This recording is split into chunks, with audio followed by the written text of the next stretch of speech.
Welcome to STIHL Incorporated's Chainsaw Safety, Maintenance, and Operation. This program has been developed to give chainsaw operators the basic information needed to properly and safely use a chainsaw. Although this program will cover a wide variety of subjects, STIHL always recommends that before you operate your chainsaw, read and fully understand your owner's manual. This manual will cover the important items that will be specific to your chainsaw's design, features, and operation. When felling a tree, you will need to evaluate the dynamics of the tree, but there are also several other important details that must be considered before you choose your trees to fell. First, look in a 360-degree radius for any hazards or property that could be struck by the tree you're falling. If any of these are within reach of the tree, regardless of the direction in which you think the tree will fall, it is highly advised that you call in a professional with the proper training and equipment to fell the tree. Check the weather conditions. If it is a windy day, the top of the tree acts just like a sail and can adversely affect the way the tree will fall in relation to the way you want it to fall. If this is the case, it is advisable that you fell the tree when conditions are more favorable, or call in a professional to finish the job. Look for other trees and shrubbery in the immediate area and how they will be affected when your tree falls. Also, look for snags or loose hanging branches in the tree and surrounding trees. The vibrations and harmonics in the tree created by the cutting action of the chainsaw or the forces caused by windy conditions can be just enough to dislodge the branches where they can fall straight down onto the saw operator, a dangerous hazard that can result in serious injury or even death. Now that you've chosen the tree you will fell and the surrounding area is suitable for the job, let's look at the fundamentals for felling the tree. You must first determine the direction the tree will fall. To do so, take into account these basics: the lean of the tree, which may indicate the direction the tree will most easily fall. Also, look at the branches of the tree and determine if there are a greater proportion of limbs or heavier limbs on one side of the tree than the other. The displacement of weight by the limbs can also have a factor on the direction the tree would most naturally fall, even if a slight lean to a tree is in the opposite direction. This is a critical choice that you have to make, and if you are uncertain at all, it is highly advised that you either move to another tree to fall or that you call in a professional to complete the work. You will also want to take into account other trees or shrubbery in the area that could affect the tree's fall, or that could be damaged by the tree's fall. Once you've determined the direction that you will fall the tree, clear the area around the base of the tree so you have an unobstructed zone to work in. You'll also need to determine paths of retreat for yourself once the tree begins to fall, or in case of an emergency. The paths of retreat should be at a 45-degree angle on both sides of the tree, opposite the felling direction. Make certain that the entire paths of retreat are clear and unobstructed. Anyone working with you in the area should remain at a distance no closer than 2½ times the length of the tree to be fallen. And remember, never let bystanders or pets in or around the area you're working in. Your partner can be a great help in this regard to make sure no one enters into the work zone. To fell a tree properly, you should also have a set of plastic felling wedges and an axe similar to these. The wedges should be made of a plastic component as not to harm the cutters of the moving chain when used to wedge the tree. Steel or metal wedges can quickly dull a chain and cause a very dangerous condition in the felling process. Your axe will be used to dislodge any loose bark in the area of your cut, as well as the tool you will use to force the wedges into the felling cut. There are two popular felling techniques most commonly used today: the standard or common notch and the open face technique. Your owner's manual will describe various techniques for making felling cuts. In this video, we will show you the basic techniques using a bar that is suitable for the size of tree we are falling.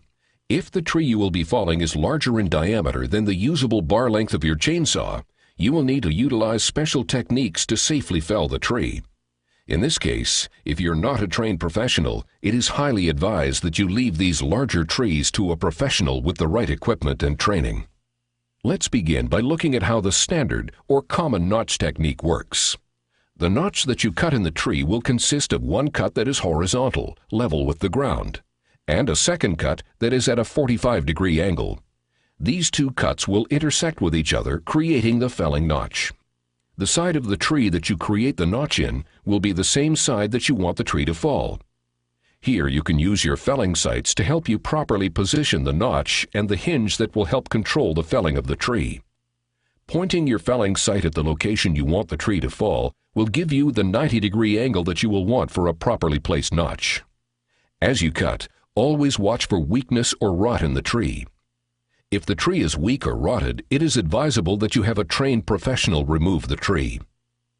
Make your 45-degree cut first with a depth into the tree approximately 1/5 to 1/4 of the tree trunk's diameter. Next, make your horizontal cut, intersecting with the 45-degree cut, creating a wedge that can be removed from the tree.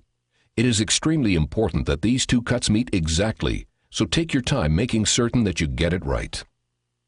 You'll now move to the rear of the tree and begin the felling cut. If there's any loose bark on the backside of the tree, use your axe to dislodge the bark around the area that you will be making your felling cut.